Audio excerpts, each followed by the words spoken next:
This is the endowment of power to walk in the presence of heavenly beings. We could really just stop right there. That's way walking. It's this Yes. it's this space of like spiritual creation of like imagination where you can go in your mindscape.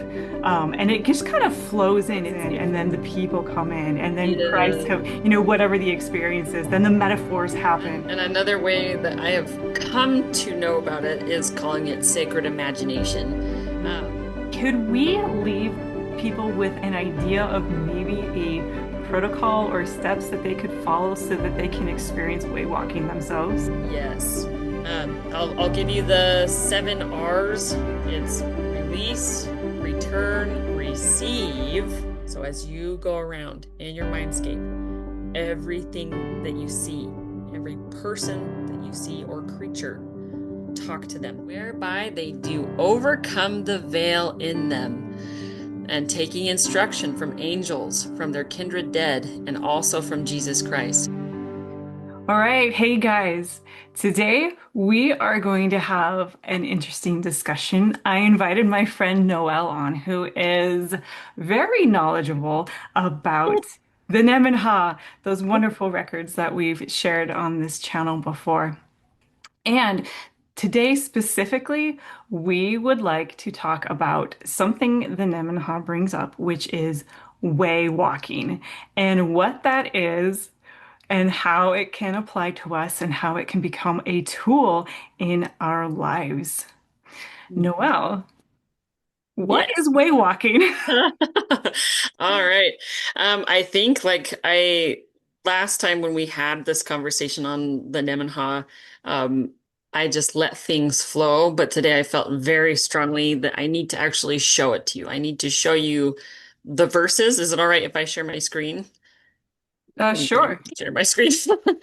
Okay, so what I'm doing right here is I'm hopping into somebody made this really cool app and just put PDFs of different scriptures. And so Canon is in here. It's like a gospel library, but it has the Nemenhah in it. Okay. And they describe what way walking is. And it starts us with the temple. Okay, so you're going to find these principles really familiar, and we'll break it down. This is the endowment of power to walk in the presence of heavenly beings. We could really just stop right there. That's way walking, to walk in Hmm. the presence of heavenly beings. And it Now, says, for a lot and of it people, is, I think that would sound pretty intimidating. Like, how do you walk in the presence of heavenly beings? right, right. It's like, how literal is this? What do you mean? But go ahead. I think it's going to explain. Yeah. No, and I am gonna jump back because you started with it. You said there's a fear, there's a really big hesitation. And he says this is actually one of the three Nephites speaking in this chapter. And he's teaching these people, and he's saying, wherefore do not believe, nor let the belief take root and grow in you, that mortal beings may not come into the presence of immortal.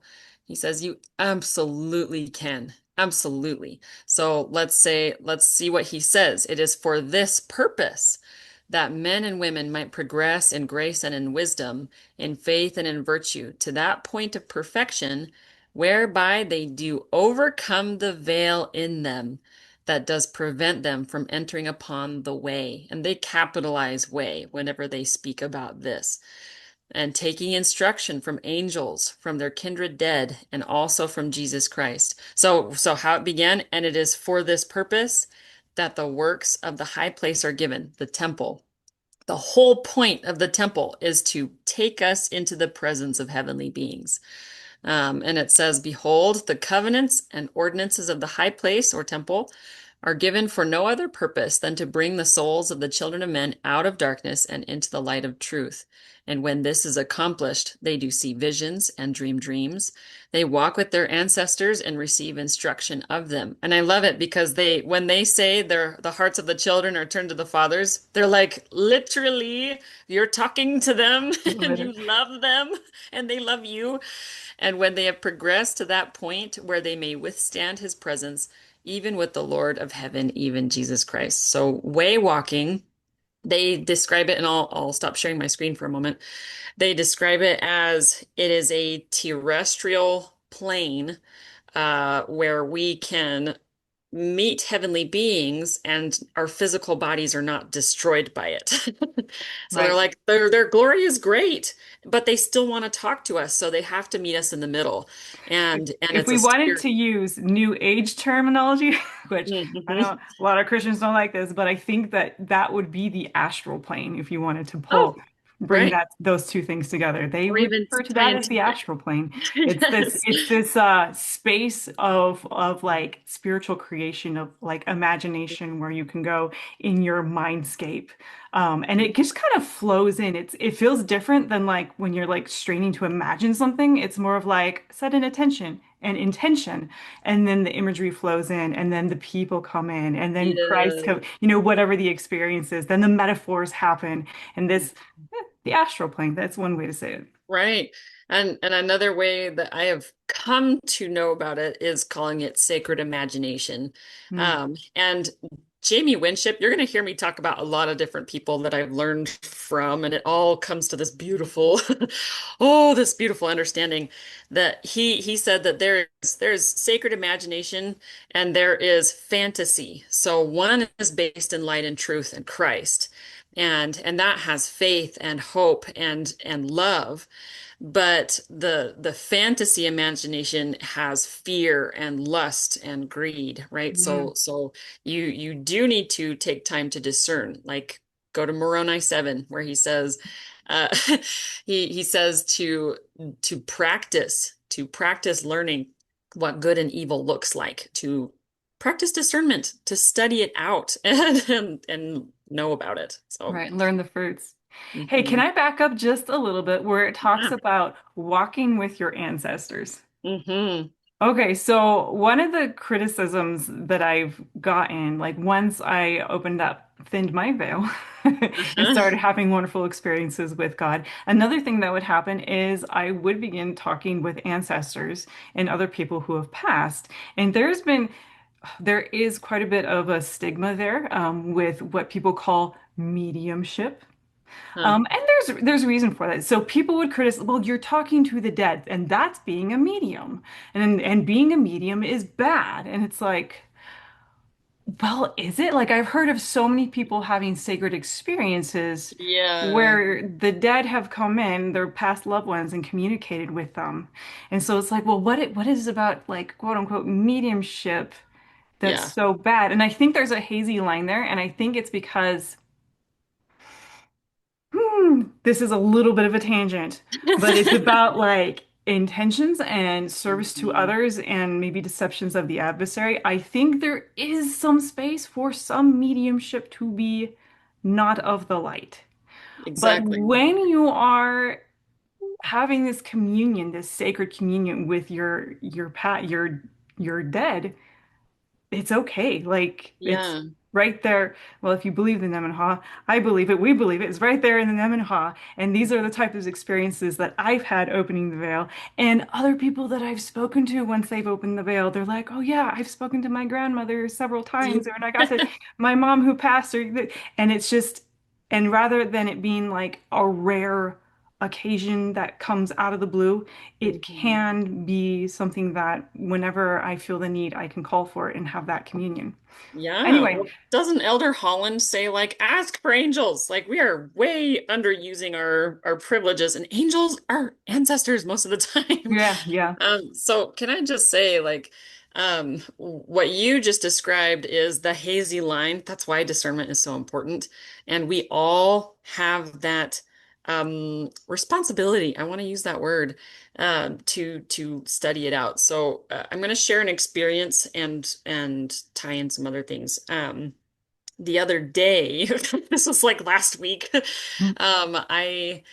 I was entering my mindscape, and we'll describe that in detail in just a minute. But this is where sacred imagination happens, and I saw someone coming out claiming to be Heavenly Mother, and I felt something's a little bit off.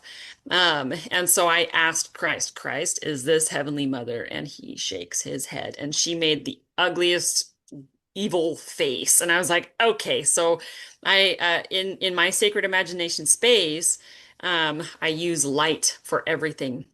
Light can be turned into a tool. It can be turned into a scrubber. It can, right? It can heal things. It can be a blanket. And so I used it as a sword. And I did not stab her, but I put my sword down and the light vanquished her, right? And that gave opportunity for the real Heavenly Mother to come and speak with me. And it blew my mind. Like I spent time describing this in another video, and how she taught me things, and then I went and researched them later, and it just kept getting deeper. I'm like, I know that I did not make that up. It just Mhm. was knowledge and experience planted in me, that I'm like, okay. God showed me two different versions, and he said, "Are you going to choose to discern?" So I do want to back up. Um, one of the two of the ways that I personally have learned how to waywalk came from Lacey Bangeter, and she has her podcast on Spotify, and it's called Women Who Know, and men can listen to it too.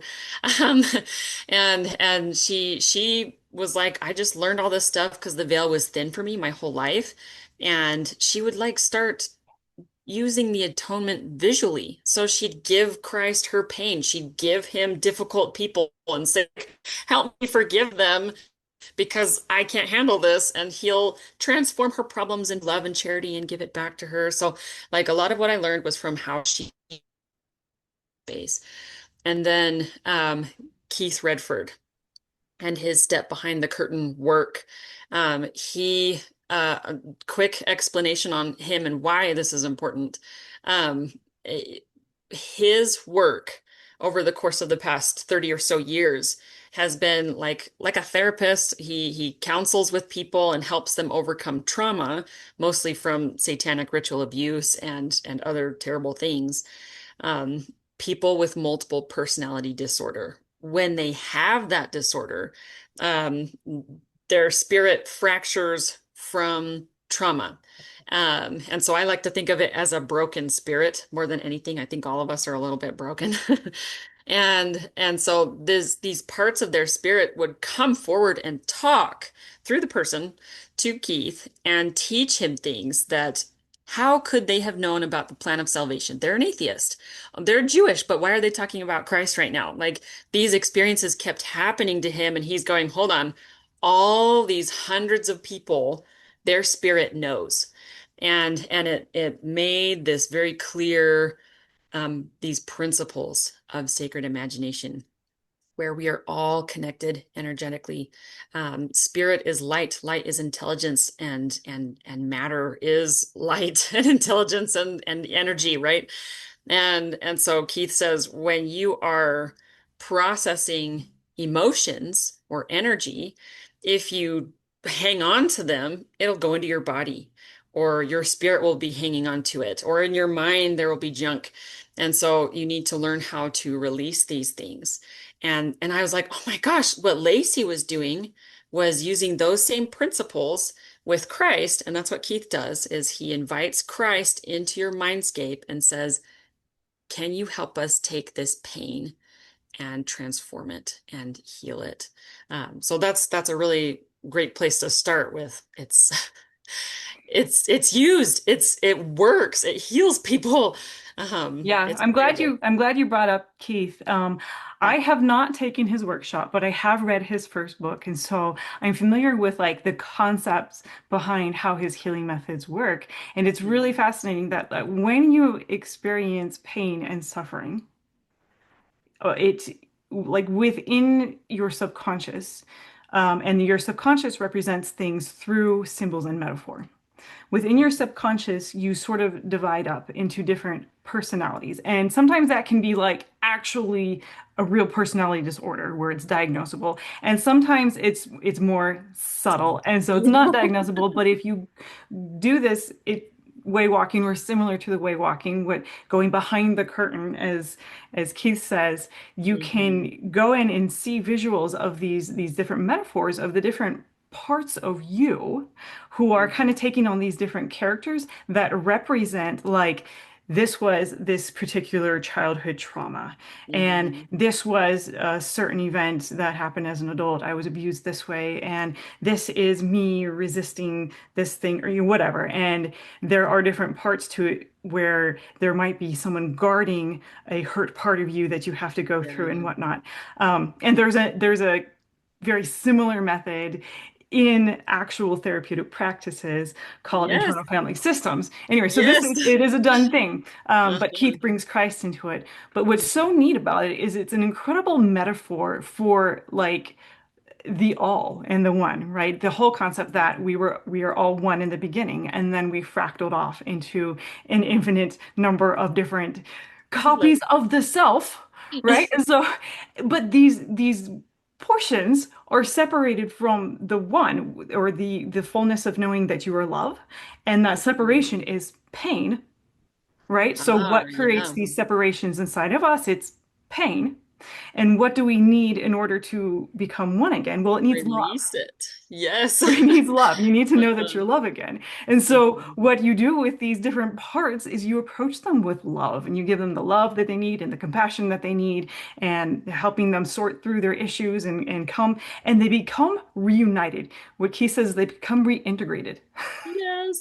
They Oh, I become love it. one again so that you're not all severed up and And like one heart and one divided mind. in your thought processes and your actions and your understanding. You don't have your conscious self fighting your subconscious self. You're unified again. And so it's this incredible, beautiful metaphor that explains like the whole thing, the all And of it the sounds existence. like Zion to me because he ends it with a one heart and one mind exercise that your Mm, spirit is now one. Now let's unify your heart and mind. And I'm like, that's where revelation comes. In the scriptures, we learn about that. And so like what he's doing is making it more possible for you to receive. And oh, it's so beautiful. yeah. Can I show you a verse? I'm gonna one second share my screen again. I'm gonna hop into my journal where I take my way walking notes. So there's a verse down here. And in the temple writings in the Nemenhah, we're in this one right here, I caught this the other day and I'm like, oh my gosh, it says it. It says, it is well. Now, Adam and Eve, here upon the way, you may build and create the image of things so that your mind can conceive of eternal things. And I'm like, they're literally talking about in sacred imagination, you can create anything. It's your imagination. Just do it. Conceive now of a veil that separates you from Father. And I was like, ah, because when Keith Redford does his method, he says it's a curtain that separates you from those sacred things inside. And so sometimes people see a door, sometimes people see trees or whatever, but for me, I've always seen a curtain or a veil. And I know I'm not actually seeing into the pre-existence or anything like that. I am just seeing into this terrestrial plane of existence where God can meet me there. Can I show you some more verses and we can talk about them as we go along? Yeah, well, can I interject first because Yes. we've brought in way walking and then we've brought in Mhm. Keith Redford. Can I talk about an experience that I had through a shamanic workshop, guys? Ooh. So getting weirder now. Well, it ended up being not so weird. So this Ooh. is what happened. Um, I opened up the veil and I didn't know what I was doing. I just wanted to talk to God. And I got light and dark through it. And I had some incredible experiences in the light, but dealing with the dark and not knowing how to was kind of terrible. Mhm, And mhm, I needed assistance. And so I was praying to Heavenly Father, please send me help because I need you and I can't shut you out. And so guide me here. mhm. And what he ended up sending me was my mother knew a woman who was a Christian woman, so sweet, but a trained shaman. And Wow. she spoke to me and she got me into a shamanic workshop, a 3-day online shamanic workshop from her That's mentor for $40 when it was wow. like a $450 value. Okay. I Wow. definitely would not have done it had I had to pay full price. Not a chance. So this wonderful shamanic workshop, and I'm like, oh, shamanism, like I don't know. So I'm like, I know that God is sending me this. I know it's Hmm. coming from Him. So I am going to lay all of my like preconceptions and biases at the door, and I'm just gonna go with this. I'm just gonna, okay, whatever you say, let's do it. Right, right, And let me just say that at the end of each day, it felt holy. Like I felt like I had been at the temple or at church all day. It was right, that right. vibe. So it ended up being a very good shamanic workshop because this Hmm. was not dark at all. It was very good. But one of the things that she taught us to do was journeying. And this Right. journeying is very similar, if not exactly the same, as Probably, way wait. walking. Yes, I was gonna say all religions are the same. Let's just be clear. What she would have us do though, and it's still it's this imagination space, this astral plane, this framework of Hmm. sacred imagination. She said, find your spirit animal. So we're like, okay, we're getting spirit animals now. So you just go in and here comes the spirit animal, and you're like, that just came into my mental space, and this whole time I'm asking like, what is this? Is this real? Does this exist somewhere? Like it just Right. comes in, but like, is it physical in any? It's just this Hmm. this astral plane, this space of imagination where things are coming in spiritually. They kind of have somewhat of a permanence. They can, because that spirit animal, whenever I call for it, it comes back to me and I see it and it's the same and it kind of flows in. And that spirit animal took me to my power place, is what she called it. And that Mm. was a beautiful sacred space that my subconscious created. And for me, and everyone's looks different. For me, it was a beach with ocean and palm Oh. trees at sunset. And so my spirit animals took me to my power place. And in my power place, I was to meet my medicine council. And they're like, who's in your medicine council? And I'm like, okay. So then these people come in, and one of them was like Jehovah, and another one was like, it's been a while since I went to this space, but there were like several different figures. One was Jacob from the Book of Mormon. Like there were, Wow. and one was like a lion type being that represented bravery. And so I had this medicine council of people, and they would be like, okay, so I need this assistance. And then Wow. they would begin each one in turn to present me with a like an object. And this Hmm. object was a metaphor. So Yes. one would be Oh. like a tincture, and she would be like, drink this. And I'd be like, drink it. And then she'd explain what it did. It like filled me up with the Holy Spirit, and it helped me like remove that thing. And then like at one point, Jacob handed me a bow and arrow. And I'm like, okay, what does this represent? He's like, I want you to hit the mark with exactness Ooh, in yes. adherence to like the commandments of God. I was like, okay. And someone else gives me a star. It's like, okay, what is this star? This represents the North Star. It is your guide to show you the right way to go. Mhm. It's like, okay, so all these things are being presented to me in metaphor from these beings in my medicine council, and it's exactly the sort Wow. of thing that I need. And then we were taught to help to do that for others. For others Oh. who need assistance, go to my power place, ask for their medicine council, receive the helpful objects, present it to them. Yeah, yeah. So it's With the same. their permission, right? Like that kind of, Yeah, yeah, absolutely. Yeah, because yeah. someone has asked for assistance, and you're Hmm. like, sure, I can tap into the spirit. And Yeah. then there's journeying on top of that, which is then it's like, okay, I have my spirit animal, and they take me on a journey. It's like, well, what do you want to learn about? And so they take me out of my power place to a different place, and then I start having like a metaphorical experience where I'm being Mhm. taught in metaphor these different ideas, these different Yes. principles.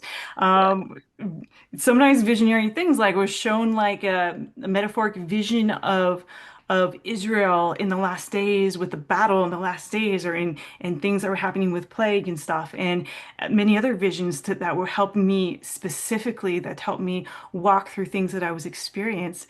And that is way walking. I think that's very Yes, similar to the type of experiences that you've had in way walking. it is. I've never had a spirit animal guide, but today when I was Right. feeling a bunch of garbage, I found a little snake in my heart because like when I walk often, I visit parts of my body. And my heart I will go to often, or my brain I'll go to. And I there was a tiny snake that I was like, "Ooh, you're causing problems. I know it." And so I gave it to Jesus, and it became a giant owl. And I was like, "Hello." And he said, "This is discouragement becoming courage." And so like uh I love that. Everything you described is very consistent with way walking, although medicine council and having a spirit guide animal, those are just things you can use. They sound like Right. tools and approaches, but like you can't go wrong. As long as you are checking in with Jesus and like, okay, is this good? Is this right? What do you think? Can I just share something really quick? Yeah. Um, for those of you who want to try a mindscape experience and don't know where to start, there's a very simple like script type thing that I can share, but it's usually 20 questions with Jesus. And what you do is you acknowledge, okay, I'm entering into my mindscape and I have a ball of light. And this is Christ's light and love and truth.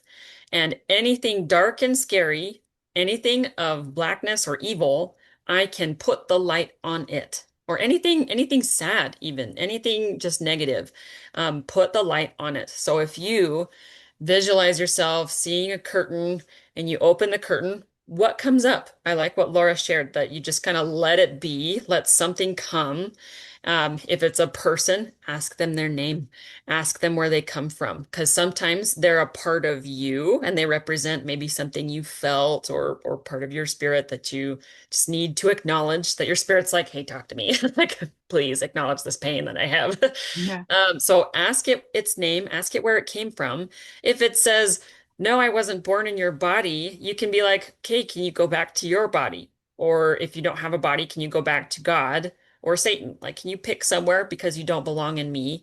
Unless they are there to share a message and have Christ join you. Ask him, say, Christ, can you come be with me? And that's why I think there are some verses that I want to share with that, that Christ is always with us. The kingdom of God is within us. There are scriptures that say these things and we gloss over them and don't realize. Um, one more tangent, but it's connected, I promise. Um, Research the sacred secretion, the Christus, the Christ oil in you. The pineal gland is a representation of the Holy of Holies in the temple. Your mind Mm. has three layers, and the pineal gland is in the most sacred place. And that's where the imagination happens, okay?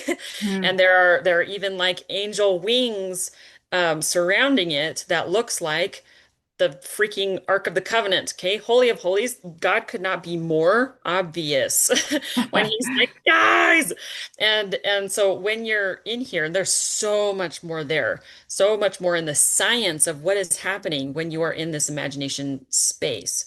So I just wanted to put that out there that we're not making up crap. It's not just let's go imagine some things and oh, I saw a unicorn just now. Like it's probably communicating something. Like ask it. It's Ask it. it's coming from a holy space. It's coming from the connected consciousness, divinity, God, Mhm. interventions Mhm. from angelic beings, actual I mean, Yeah. the astral plane or this holy space is where I communicate with God and my other guides, and I can receive visuals and words and everything, and I truly am having that communication. And so it's not Yeah. something that we're just making up. It is flowing in from that connected consciousness. Yes, Can I exactly. interject something?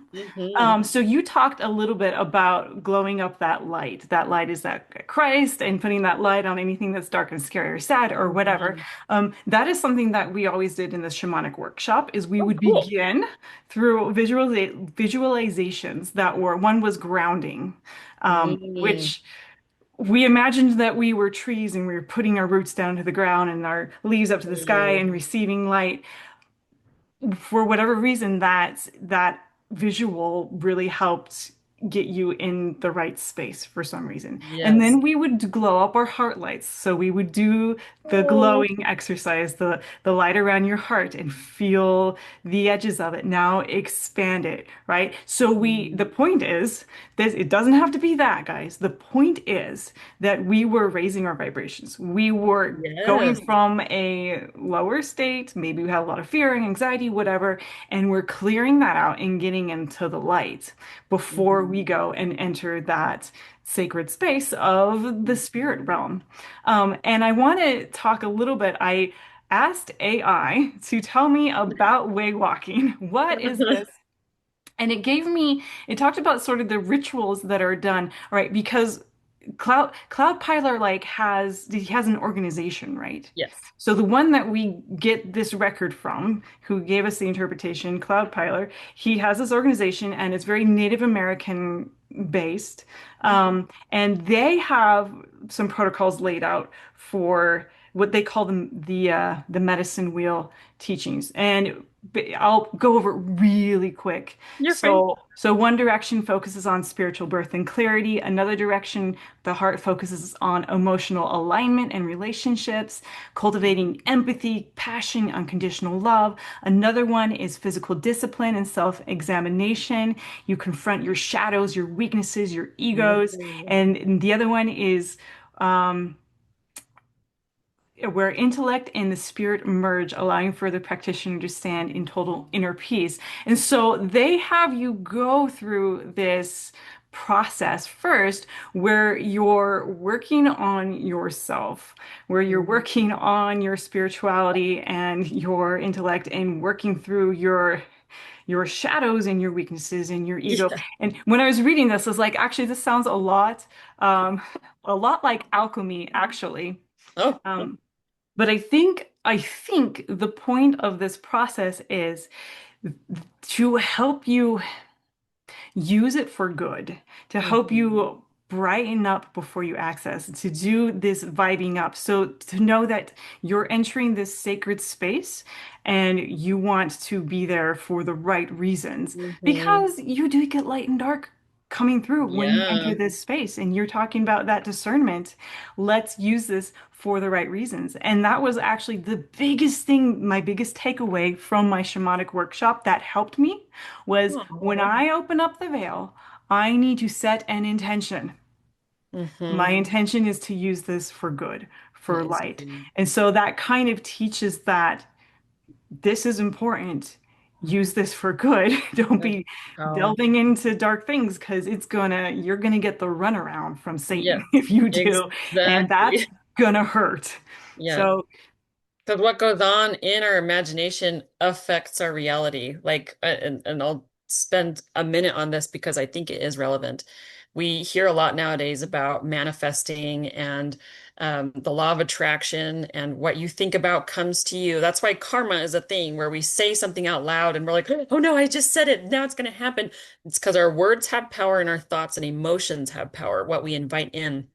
And there are studies where athletes will run a race and their mind and their bodies plugged up to machines will be firing, will be reacting as if they were actually running the race, but they're sitting in a chair. So our imagination has so much power. So just gonna, we already know that, okay? And so I love that what you shared is raise your vibration even before entering. The Nemenhah constantly says you need to have good intention to enter. So intention, that's huge. yeah. Um, when recently the things that I've been coming to, some people I hear they get into a meditation space and they have to make sure that their breathing is restful and so that they can focus or they're alone. And for me, what helps me focus the most is I imagine myself cleaning myself with a ball of light. Mm, I actually was given a milk and honey bar of soap in my imagination recently, so I use that one too. And I clean myself with light and I watch the darkness of the day and the mindsets that are false fall away because those are sins too. Those pull me away from God, false mm, mindsets. And so I released those, and recently, Kate, this started out. I've started doing this back in, I want to say February, and it's been evolving. Um, at one point, God gave me a white dress. I'm like, nice, I'm gonna wear this. And then he gave me a belt of truth. And I'm like, wait a second, this is armor of God stuff. And so I started just asking, can I have armor? Can I have armor of God? And so, like, make it your own experience, whatever you need to do to get into the mindset that when I enter my mindscape, I'm going to be doing good within myself and receive all that God has for me. Um, I can I show you some verses that I've got? Yes, yes. They are a little bit all over the place. I didn't order them very much, but I do think, and when I talked to my mom about this, she's like, I think people need to see scriptures so that it can be not only familiar, but like we're not just talking out of our butts, is what I'm trying to say. So you're gonna recognize a lot of these. I'm pulling this from canon most of the time. So, this is the chapter. Oh, I'm trying to remember. It's the one where they say, like, oh, come on, Joseph Smith, Doctrine and Covenants isn't that cool. And he's like, bet, can you write this too? Can you write, have a revelation as good as this? It is true. And then he says, if you strip yourselves from jealousies and fears, humble yourselves before me, the veil shall be rent, and you shall see me and know that I am, not with a carnal, neither natural mind, but with the spiritual mind. Okay? How much more blunt can he be that the carnal mind uses your eyeballs, and only adults see this way, but a child will see imaginary things. What is Christ constantly saying? If you don't enter the kingdom of God like a little child, you're not going to get in. He says to receive the little children, for of such is the kingdom of heaven, right? And we need to become like a little child to enter. And so when he's saying like, okay, see things with a spiritual mind, not a natural mind, we teach children to stop using their imagination. And that's not good. Okay, let's not do that. Now here's this chapter continued. For no man has seen God at any time in the flesh except quickened by the Spirit of God. Neither can any natural man abide the presence of God, neither after the carnal mind. Raise your vibration, meet him in a telestial plane. This is Oh, my understanding. Isn't that cool? yeah, that is so important. And then we have Corinthians, but the natural man receiveth not the things of the Spirit of God, for they are foolishness unto him. Can I just say, one of my first experiences in my mindscape, I was visiting metaphorical parts of my body, and I would meet Mr. Toes would come to me, and it's my toes would tingle. I'm like, oh my gosh. And he'd come and he'd say, walk carefully and I will guide you as best I can. I'm like, that's so sweet. And and I'd meet the arms and they would tell me to hug my daughters more. And then my mind was represented by a unicorn. And some people would dismiss that, but the unicorn was carrying a Valkyrie maiden representing my rib cage that protects my heart. And so they were working together as warriors, and I needed that metaphor. What is the book of Revelation? The whole thing is just symbolic. Do you not think he was in his imagination mindscape zone receiving those things? Noelle, I have a couple things going off of that. Yeah. That just like brought things to my mind. Epiphanies, Mhm. epiphanies. So I actually have kind of a weird thing that happens to me every time I watch a movie. Mhm. It changes my vibration. Like Oh, unless it's a high vibe movie, but most movies as well. I'm not saying don't watch movies, but I'm just saying this right. is something that happens to me. Most movies lower my vibration. And what Mm. happens, I noticed it because I'd watch a movie and then I would start experiencing doubt and fear. In Wow. relationship to the spiritual experiences that I was having, I would suddenly start doubting. And it was very potent in the beginning because that's when I wasn't sure about what I was experiencing. Is this really Mm, legitimate? And then I'd go and watch a movie and I'd be like, oh no, I'm like really terrified of my spiritual experiences now but it was only because it lowered my vibration. And then I'd wow. get away from the movie and I'd get back into life. Or especially if I crack open the scriptures when I crack open the scriptures, God starts talking to me, and he, Mhm. and he really goes at it. Um, and it was my vibration. Those movies brought me down into like Wow. the natural man state. Wow. And I had this thought like, oh my gosh, this is not supposed to be an insult or critique or anything, but I know that a lot of people operate down in that lower frequency natural man Right. state. And so Mhm. when we talk about these spiritual things that are strange and unusual and different to them, they're It's going to just be like, like, y'all are crazy. You're mhm. nuts. This isn't, this Yeah, isn't yeah. a thing, guys. Go to a doctor, go get help, right? But if you can raise your Jesus is the best vibration, doctor. raise your vibration. You can feel the light inside of you as a Mhm. companion to this information, and it illuminates your understanding. And with that higher Mhm. vibration, it doesn't illuminate your understanding. And another experience that goes with this. God is talking to me all the time, but I go throughout my day in higher and lower vibrations. And just because life. And when Yes. I'm in that lower vibration, what he does is he kind of he's very playful. He kind of plays with me and teases me, and he'll tell me things that make no sense to me whatsoever. And because I'm in this lower vibration, I'm like, like stop it, like what are you even saying to me? But if I oh, but I've learned now that if I stop and I think and I ask, what did you mean? It always means something. He's Yes. always Oh my teaching me something. gosh. And it sounds like absolute, specifically this word, absolute foolishness to me. It's like, God, like, Wow. what the heck did you just Mhm. say? That means nothing. It's total Yeah. foolishness. And then I realized, wait, oh my gosh, that was so clever. Yeah, that Okay, was that me. was exactly what I needed to hear. Like, oh my gosh, Like like you the know me. metaphors here. He's hilarious though. The way he does it is so funny for me. It's awesome. I love that. I you're reminding me so that when I had my experience with Heavenly Mother, it for do you know that meme, the reel where it's like, all right, now we wait. Now keep holding my hand. Keep holding my hand. And they start like pretending to run and God is leading them. Oh, it's so funny. I need to send it to you because there are so many versions of that. Some people will recognize it. And it's like God is leading you and it seems crazy, but he knows what he's doing. So just trust him. When I was visiting with Heavenly Mother, she went into my mindscape and destroyed my heart. And I was like, Mother! And she's like, wait, wait, just watch. And she made me a new one. And she said, you need one that's stronger. And this one, because of what it's made of, it's going to help you handle trials that are coming.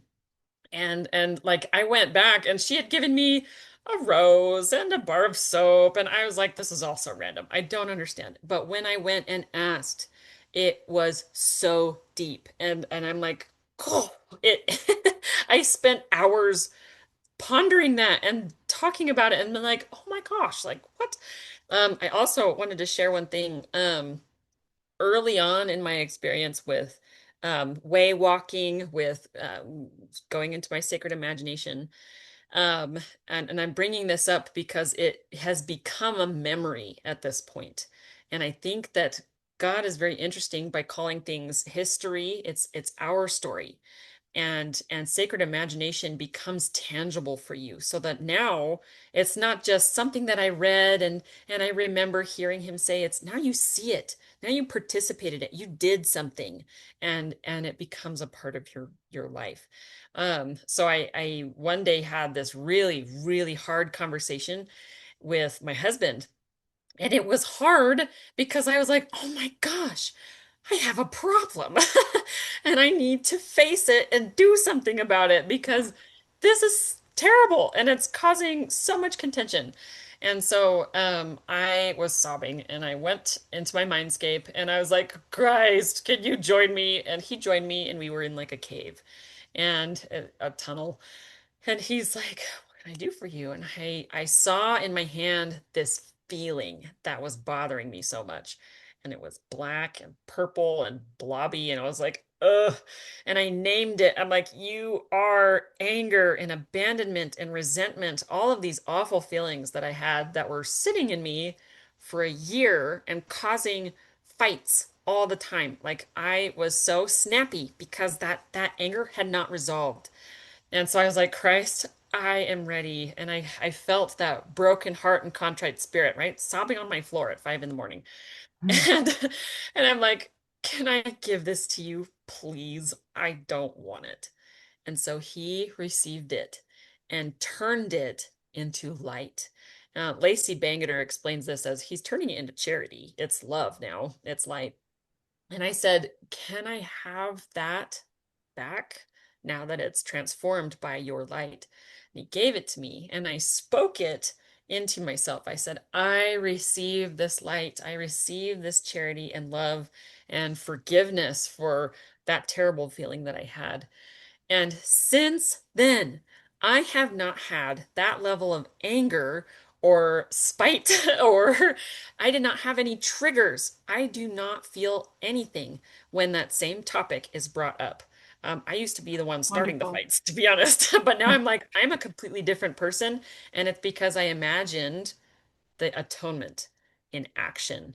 And so this is powerful. We're not just seeing things. It's making a change in me. So let me, if I I may, want I'm to gonna give go a ahead. I want to give a shout out for sacred ordinances.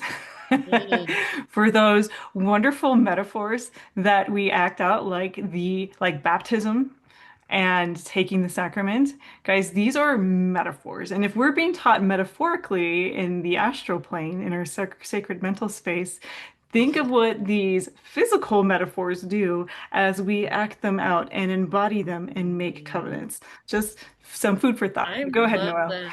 Baptism is the death and rebirth. That's right. Sacrament, you're taking Christ's body and blood. We're not actually eating him. We know this. So thank you for pointing that out. So let me go back to, oh, I didn't know I could do that. What the? That is so cool. Okay, no, that's not what I want to do. Let me let me change that again. Stop.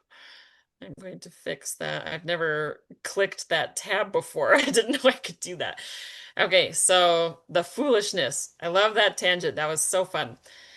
And they say, but they are spiritually discerned, and we have the mind of Christ. So learn to see it, practice it. And then he says, to be carnally minded is death, and to be spiritually minded is life eternal. And I was thinking about that today. This is Second Nephi. And I'm like, hold on, wait a second. Life eternal. Um, do you guys know that scripture? I don't put it in here for some reason. It's in the Bible, and it says, and this is life eternal, to know thee, the one true God, and Jesus Christ, whom thou hast sent.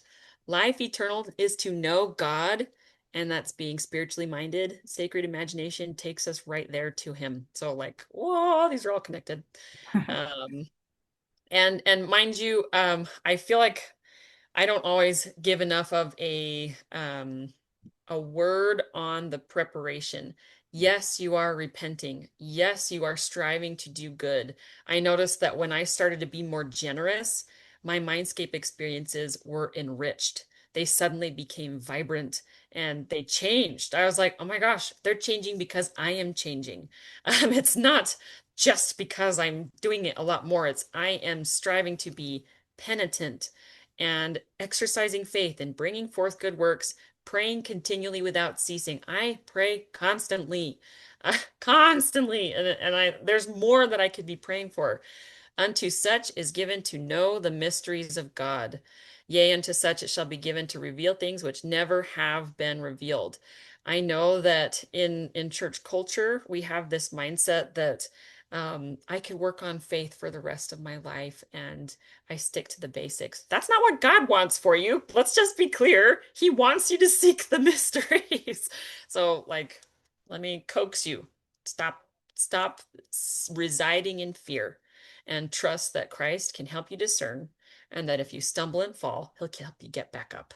That's the whole point of this life, Oh, Lauren. I love you that you said that so much because I think a lot of why we withhold is fear-based.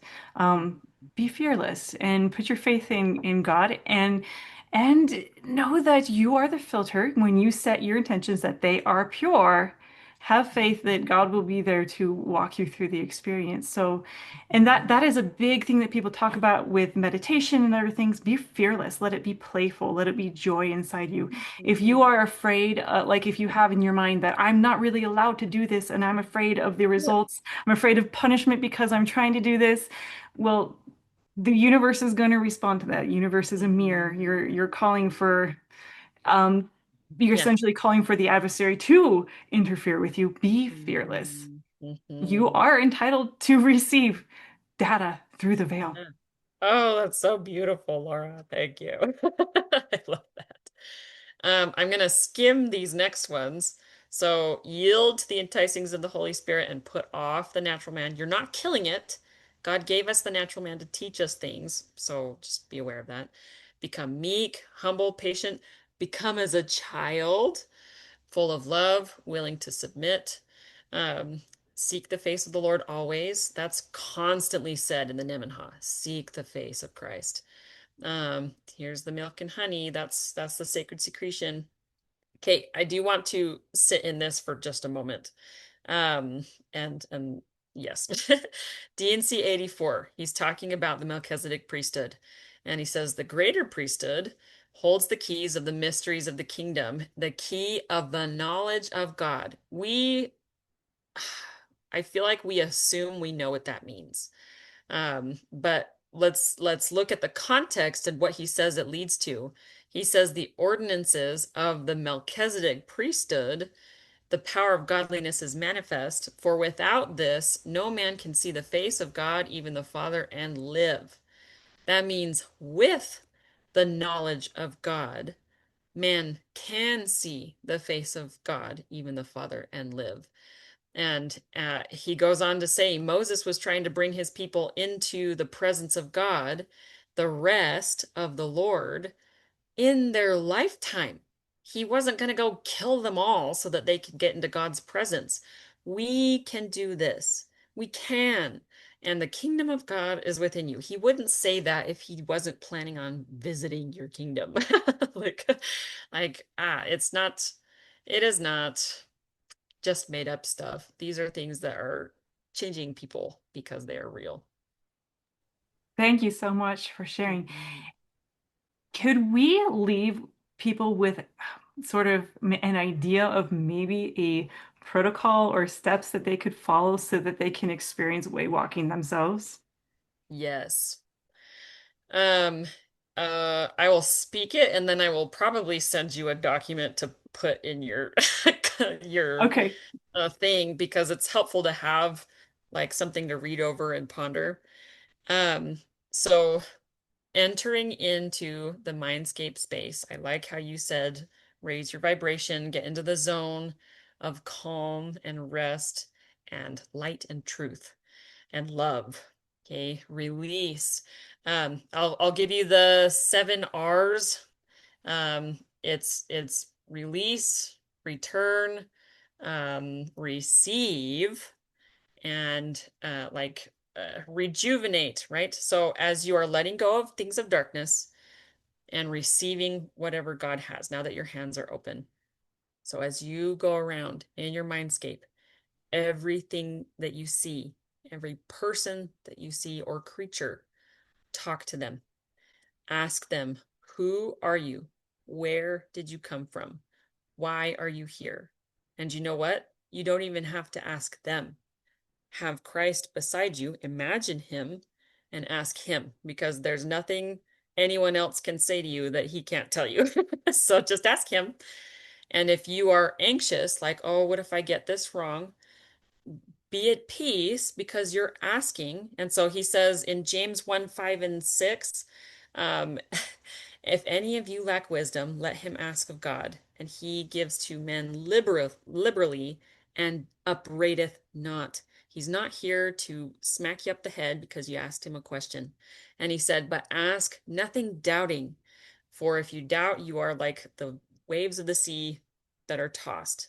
And so if I am imagining, if I'm not a visual person, if I say, Christ, I invite you here, believe he's there because he loves you and he will do it. He will. Why wouldn't he? He loves you. Will a son ask for a fish and his father give him a serpent? God will come. So imagine, Christ, you're here. What's this person's name? And you might have a word pop in your head or a picture. You might see a fish and go, their name is fish. I don't know. Or you'll just feel an impression and go, oh, their name is doubt. Oh, their name is, and ask him yes or no questions when you start. And watch him nod. Watch him shake his head. Watch him do something. He might just start tying his shoe and say, Christ, are you trying to teach me something? He'll nod and then ask him about every single item. Are you teaching me something in how you tie it, in how you sat down, in how you did one foot at a time? And then confirm, be like the brother of Jared. Give him the stone, say, this is what I think you meant. Is that right or not right? And go from there. I love that you said that part, the asking, because I haven't seen this protocol that you're talking about. I haven't, but that's something that I've learned in the spirit is like Mhm. so essential whenever I have a visual pop into my mind, a metaphor, a word, something that God says I don't understand, I have learned always ask, what is this? What are you trying to teach me? Mhm. Because the answers come. Because just assume that everything you're being shown has purpose. You're Yeah, being taught something. Just yeah, assume that and know that when you ask, the answer will come. yeah. Can I just say, like, thank you for saying that. The Sometimes I'll get into my experience, my mindscape, sacred imagination, and it will feel like my thoughts are wandering. And I'll just start thinking about like a high school friend or some weird thing that happened in my life. And I'm like, hold on, take every thought captive. That's what Jamie Winship says. And I love it because he's like, that was not random. You are Right? entering a sacred space and it's here for a reason. So ask it. I go, oh my gosh, I'm thinking about this person, Heavenly Father or Christ. Is there a reason? Can you maybe is it a feeling that I have that needs to be resolved or no? Or he'll be like, yes, you need to forgive them for something. Or they did something terrible, so can you give them love and light right now? Can you offer charity for that person and give them your light and maybe visualize yourself giving them a hug? Like that random memory is not because you are bad at meditating. It's because you're doing it right and it's coming. Anyway, for those of you who do find it hard with your wandering mind, I find it very helpful to speak out loud as I do it or to journal it. So I'll be like, Mm, I'm going behind my curtain. Close my eyes. My curtain is blue. I'm opening my curtain. I see someone come, or I see nothing, and I'm just going to walk in and I'm going to, right? And you just go. yeah. So trust that something good can come. I love the advice of journaling it because when you write it down, it like becomes more real to you. And when it becomes more real to you, your faith grows. Mhm. And you can go back and read what you wrote in the past and be reminded, like, oh, yeah, that was really helpful. And it's applicable Mhm. now. And I'm getting more information about it now. The more you do that, the more faith you receive, the more your faith Mhm. grows, and the more faith you have, the more that you will receive. Like Exactly. this will become a even more potent tool to you. Ooh, Moroni 7. And I And I want to told you on say, every good thing. and I want to say another thing. Okay, so you're talking about how we're talking about how everything that comes into that mindscape has purpose. There's as above, so below. There's more to that. So on another level, once I started talking to God, every time I woke up from sleep in the morning, I would remember my dream, and Heavenly Father would be like, "So, do you want to know the interpretation of your dream?" And I'd Oh, be like, yeah. "Yeah." And I learned pretty quickly that every dream had meaning. Every single one of these random, crazy, it all had meaning. And I'm like, wow, all my dreams have meaning. I did not know that before. And now I understand also that I see things occur in my physical life. Even these things are metaphors to teach me about something about myself and going on inside me. Like they're not even random, these things that crop up in my life. And I've Mhm. learned to even start asking questions with that. Heavenly Father, this just happened. Metaphorically, what did that mean to me? Which is from a logical standpoint, it's like, no, just stuff just happens in your life and it doesn't mean anything. But when you understand that everything has purpose and God teaches us through metaphor in our physical world constantly, now Yeah. don't get paranoid, okay? Right. Don't, this Just can like lead receive. to Right. some crazy paranoia, don't go that direction. But Uh-huh. if you feel like something is significant and you go, what did that mean? Ask Mhm. God and see if he has a message for you. Don't Amen. don't get crazy superstitious on us because that can be unhealthy. But Right. God teaches us through metaphor at every level. That is amazing. You're reminding me. And what you just described, being paranoid, that's rooted in fear. So if you are rooted in fear, it will take you that direction. But if you root yourself in trust, everything will always be okay for those who love God. It will end up okay. He will turn even negative things to your good. So don't fear. Just be still and know that I am God, is what he says. I was thinking about this too, where my car was a metaphor for me. And when it needed maintenance, God was like, do you see how you need maintenance too? Mhm. Like, can you work on yourself? And I just want to give a plug for those of your audience that are Latter-day Saints. There is a girl or a lady, her channel is called Joy, Salt, and Light. And she took the President Nelson invitations to seek angels and to seek the spirit very seriously. And so for her, every time she has a dream, she goes to the temple and prays about it. And God will tell her and he'll show her more things. And I'm like, she's doing sacred imagination, but she is so in the iron rod church mindset. And so I'm like she's a comfort zone for people who are not ready to think about shamanic stuff. Just like start with looking at her example and see that you can receive that gift too. That way walking, I feel like it is a spiritual gift, and everyone has access to all spiritual gifts. So just believe that it's possible for you. Anyway. Yes. What were the next steps of doing the way walking? Was that the end? Because Oh, you were doing like the well, letters? yeah, no. So, I'm pondering maybe I'll just show you. I'm gonna pull up this document that Yeah. I started typing up because people would ask me that all the time and be like, "Yeah, I'm gonna write down what I found helpful," because I learned from Lacey Bangeter, Jamie Winship, and everybody. So let's see. Okay, we're gonna hop into here. So I'm writing a book, and it's about way walking. And this title, Abide with Him, when I was learning all this stuff and it was like super sped up because Heavenly Father's like, start coaching people, start taking them behind their mindscape. They would happen one after another, like 4 or 5 people a week. And I was learning so many principles all at once that I like they were just floating around my brain, these principles.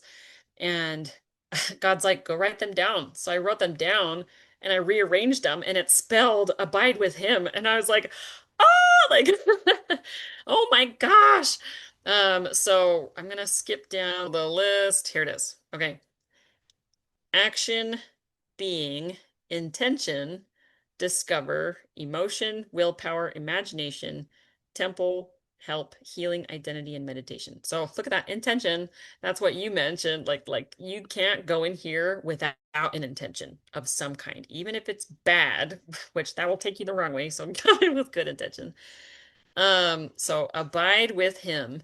What I have found, I'm trying to think of which one's most important other than what I shared with you just now. The 20 questions with Christ is ask him where it came from, why it's here, what do I need to do about it? Is there anywhere else we need to go in my mindscape right now? And what he might do is take you to a part of your body that has a pain that you need to address, or an anger, or you'll see trespassers, which demons we know are real. Okay. Why are we confusing like lying to ourselves as if they're not? But you might find them and he will have you give them light or invite them to leave, and not with railing and accusations. Like the scriptures tell us, don't be an angry person when you're doing that. So I found that when I give trespassers love, give everyone love. Everyone that you meet in your mindscape, give them light and love.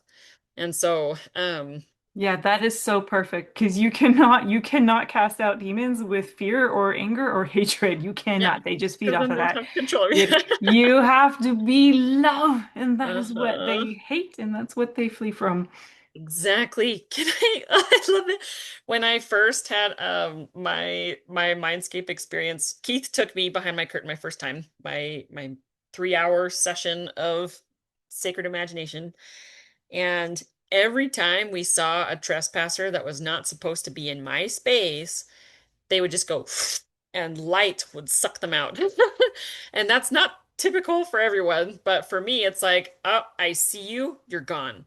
And so anyway, so no fear. Do not go around your mindscape with fear. Just know he will help you with anything. If you have Christ by your side, you'll be fine. One time I was entering my mindscape and I saw feet under the curtain. I was like, "Ooh, is it Jesus? Because I see sandals." But it was not. And it was this person tried to yank me in. And I was like, ah, Jesus, help me. And Jesus just obliterated him with light. Like he just, like, and I'm like, wow, that was awesome. And then there's like a whole bunch, and Christ holds my shoulders and looks into my eyes. And I see trespassers like exploding behind him. And he's like, focus on me, not on the storm. Know that you are okay. And I'm like, yeah, I wasn't afraid. This is great. Like, this is so awesome. Um, and then let me skip down. The part that I will share is I wrote a script, or just like an exercise with open-ended questions. So entering on the way is a personal experience. Um, and it's helpful to pray or to sing, just kind of be inviting light and love and the spirit, and narrate out loud or write it. Close your eyes and imagine whatever the entrance is. Mind you, this is Second Nephi 31. He says, when you are baptized, you enter upon the way. You opened the gate, and now you're on the way. And I'm like, oh, um, that leads to eternal life. So imagine whatever your gate is and ask yourself questions. What does it look like? Describe it. What is it made of? How big is it? What color is it? And it helps you get in that attitude of what am I seeing? I am in this space. And anyway, so this has like it's not a protocol, but it's got principles that anything that you see, these are questions you can ask. So Noelle, this is wonderful. I'm glad. I am so impressed. Wow, this is amazing. I'm glad it's helpful. I'll share that part of the document with you, but I am so excited for that book to be finished. you. I would love to have it. Gosh, well, thank you so much. I think it's time to wrap up. This discussion, I think, was better than I didn't even know exactly what I had in mind. I just know I needed to talk to about weight walking with you, and you have so much information. You really understand it. Thank So you. thank you so much for coming on. Always a Anything more pleasure. before you go? Oh, I wanted to a shout out for your channel where you have your way walking calls twice a week and you post them on your YouTube channel, and I will put a link to that in the description below so anyone else can That's go on and awesome. see what you guys talk about with your way walking calls. So Yeah, well, I'll just say then, like, I don't have any other thoughts. I feel like we tied that bow pretty well. Um, with my channel, it's a group, so it's not even mine. And I let anyone else who is part of this group share it on this. It's called Embracing Zion, and anyone is welcome to join. We invite anyone to join if you want to, so that you can be part of these discussions. We have calls every Sunday reading the Nemenhah. We have calls every Monday and Tuesday talking about weight walking and helping each other, because I find all of us want to connect to the divine, all of us. And so like we spend a lot of time doing that. So anyway, that was it. Yeah, that is awesome. All right, Noelle, thank you so much. And guys, I hope that you guys got something out of this. Ask questions in the comment section. What more do you want to know about way walking and what it is? It truly is an incredible experience to be able to access the spirit this way and be taught directly by God and your ancestors and your guides and whatever it is that you need, receive healing, illumination. It really is incredible. And I know that our Father in heaven wants us to do this and connect with him in these incredible ways. So God bless you all and thank you so much, Noelle. Take Yeah, care. thank you. We'll see ya. Bye-bye.